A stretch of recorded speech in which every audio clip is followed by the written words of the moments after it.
Hey everyone, so here are some pros and cons, and of course this is my own opinion. You can disagree with me nicely in the comments below. If you do, let me know. But these are pros and cons here of the Amazon Fire Max 11. This is a giant box for a decent sized tablet. So first pro here is this is an 11-inch device and it is a 2K display. So it is a nice beautiful display. Again, 11 inches is a very nice size, and this tablet feels excellent in the hands, and it is excellent to mess around with. It does have an octa-core processor. It is the most powerful Amazon Fire device they have made, and it is definitely better than any other Amazon Fire device. Again, those are more pros here. Now, it does have 4 gigabytes of RAM. It's kind of a pro and kind of not. A little bit more RAM would have been nice, but of course, it also probably would cost a bit more money. And it does have Dolby Atmos and Wi-Fi 6 if you have the capabilities of Wi-Fi 6. We'll come back to sound in a bit here. So it's kind of a pro and a con at the same time. But anyway, so again, 2K display, it is quite nice. That is definitely a pro. It uses USB Type-C. That is definitely a pro. Another pro is right here. If you pop this guy on open, it does have expandable storage, so you're not stuck with whatever storage you chose to begin with, which is quite nice to see. Another pro is the build quality of this. It's harder to see in my video just because how my lighting is, but this is actually a metal backing, unlike all of the other plastic backings on previous Amazon Fire devices. It looks and feels so much more premium and feels so much better and looks so much better, again, in my opinion, than any other Amazon Fire tablet device. It looks a lot more premium. It looks super nice with a big, happy, smiling Amazon face right there. One kind of con, if you will, is there is no LED flash on the camera, but I don't think too many people use cameras on tablets anyway. But again, the build quality of this is leagues ahead of what they used to be. A con, in my opinion, is there is no tap to wake up. No matter how many times you tap it, it is not going to wake up. You have to find the power button and do it that way.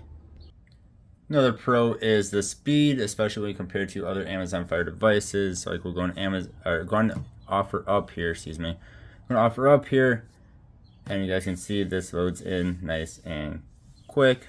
That will go away. Web browsing is definitely faster than it used to be. I mean, Best Buy is a little bit of a heavier website, but other Amazon Fire devices struggle with it. This one is not bad.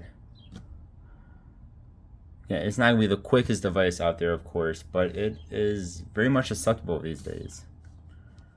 Like this actually loads in. Let me see how everything else is loading in here. So much faster than other Amazon Fire devices.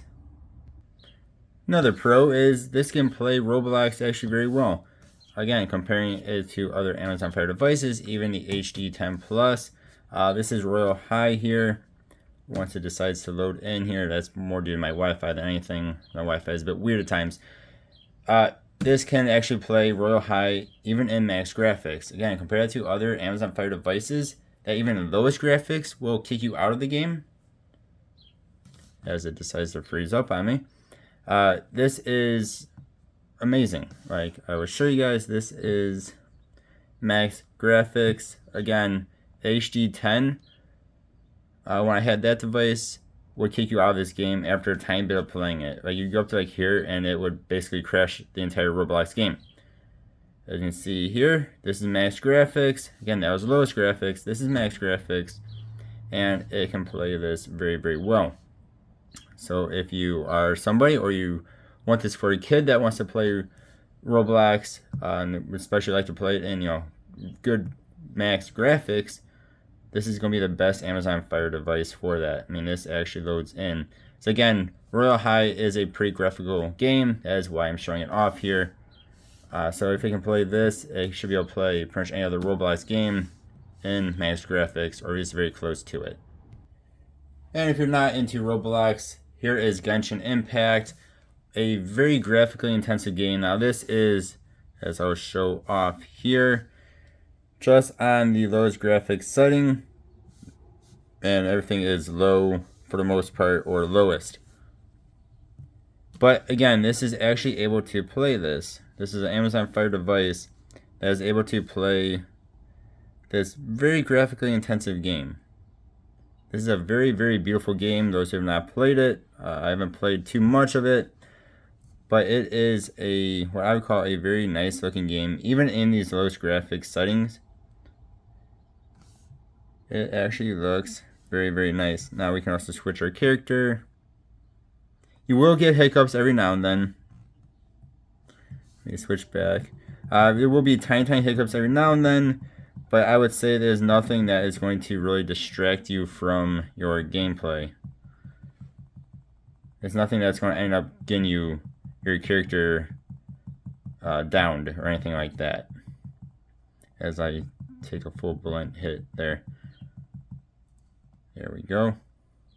So you see even in a sword fight there, as I climb over the lantern and we can pick up all this stuff, it plays very, very well. Again, not really expected from an Amazon Fire device. Then let's talk about the speakers here. Again, they are kind of a pro and a con. Yeah, they are pro and a con here. So like any other Amazon Fire device except for the Fire 7, you get a speaker here, you get a speaker there. They are dual. This actually does have Dolby in it as well. And that is of course turned on. Allowing this is maxed out. And some royalty-free music for you.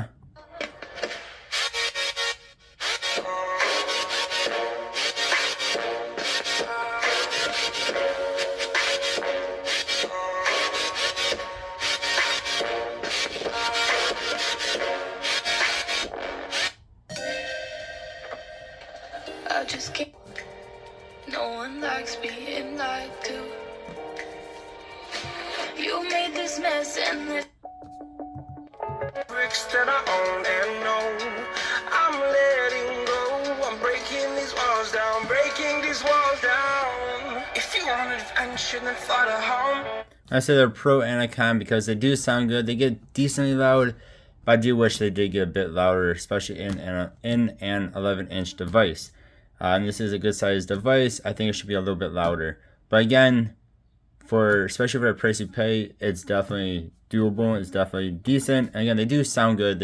I wish they were a little bit louder. Then another con here, or another negative here, is that this does not come with the Google Play Store. You can download it, and I highly recommend you do that. Amazon does not want you to do that. But it comes with this App Store here, Amazon App Store. And like, we'll just type in here YouTube. And there's no actual YouTube app, like from Google. There's no actual Google YouTube app.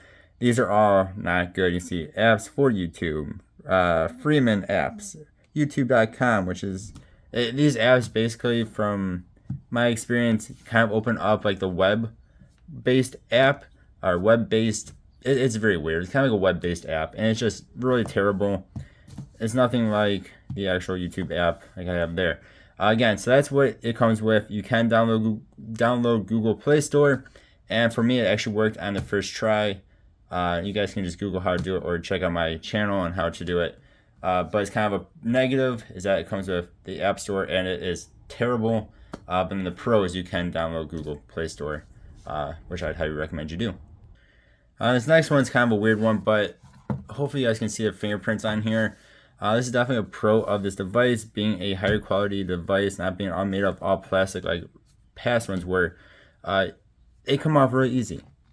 So we just kind of wipe here. I have it on a black display, so hopefully you guys can see this easier.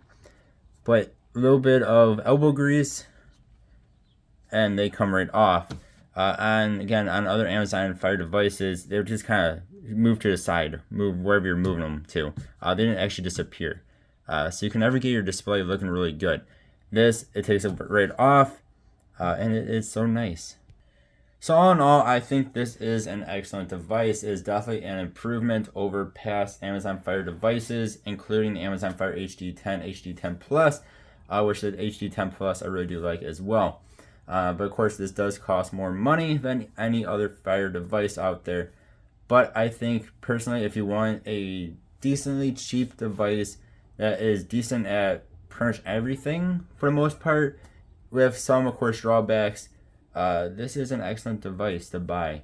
And if you guys were kind of keeping count, I do have a lot more pros than I do have cons, and my cons are very like small. They're nothing really like they're not just going to ruin the device for you or anything like that. And they are pretty small cons. So all in all, I think this is an excellent device, and I would recommend buying it. Now, of course, with all that said, there are, of course, better devices out there that are going to cost you more money, including the iPad 9 or newer iPad 10, or, of course, you can get like the Samsung Tab S7 or S8 series. There's a whole bunch of other tablets out there, but ones that are going to be much better than this device are also going to cost more money. But I'll let you guys decide if this is worth you buying or not. To me, it is if you're looking around the $200 price range. If you're based here in the US, $200. Thank you all for watching. Let me know what your thoughts are. As always, I really do appreciate you. Hope you have a good one. I'll see you next time. Goodbye.